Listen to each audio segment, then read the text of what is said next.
quantum DNA studies always seems to show that there's human DNA involved. And I'm wondering if you personally think there's some crossbreeding that has happened, because some people say they look gorilla-ish, some people say they look humanish. No. Not at all. No, not at all. All ape species, including humans, have a very wide genetic variation. All of us.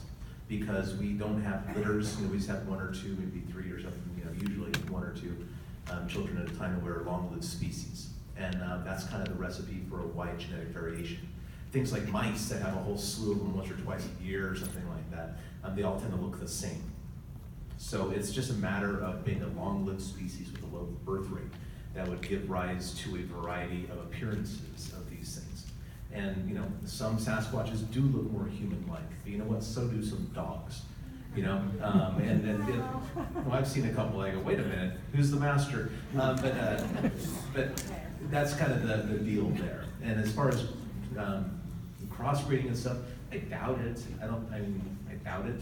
I suppose it's possible. The reason I asked is some of the Indians, the native people from long ancient times talk about women being stolen. Sure, I've heard a lot of those stories, and maybe there's some truth to them, but I have noticed that a lot of those stories happen many generations past. But I'm not aware of any modern ones. I don't know why it would stop. So I don't know what the roots of, and maybe there's some truth to it, I really don't know.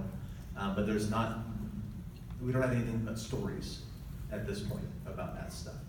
But I got to talk to a woman from an Alaska native, and she's passed away now. I talked to her on the phone.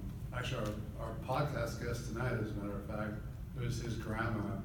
She was out picking berries in the Yukon in Alaska in 1942, and they're out on a sandbar, and there's big berry patches, and then one of the girls disappeared, and she just showed up about a year later, stealing salmon from the smokehouse with a big Sasquatch, and they captured her back, and she never spoke again.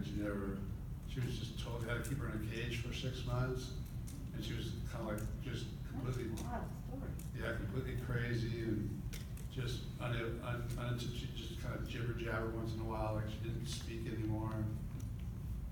And so that's not the most recent one I know. The same year in 1942, there was supposedly a Hoopa girl kidnapped down in Hoopa, California. And I talked to family members of this, and she came back pregnant, and she had supposedly the boy was born, and it wasn't big and strong, and it had wispy hairs on his body, but not like, you wouldn't think like it's a monkey or anything, and he had longer arms and a big distended belly.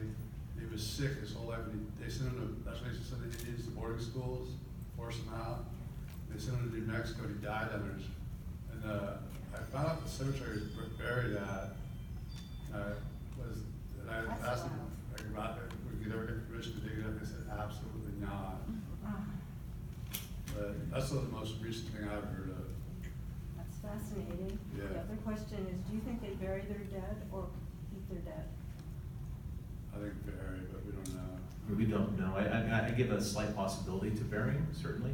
I think they just do what they do. What I mentioned earlier is, yeah, they're just out, and their body is quickly disposed of by nature. But all the tribes that they bury them, or they put them in caves and block them off with big rocks. That might be true. Don't know. I think they do. You guys talk? But remember, Bo's my friend, and we don't have to agree on it. Yeah, this isn't like politics. Thank you very much. I've got a lot of friends that believe, in my opinion, crazy things. Not to say Bo was one of them, but they see a spacecraft and well, yeah. a Bigfoot sighting. It seems to me that people get very frustrated very early on in their Bigfoot researching, and don't understand the elusive nature of almost all mammals.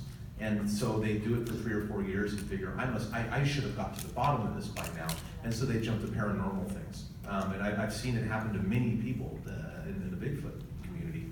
And I think that the biggest problem is that they underestimate Sasquatches and they overestimate themselves.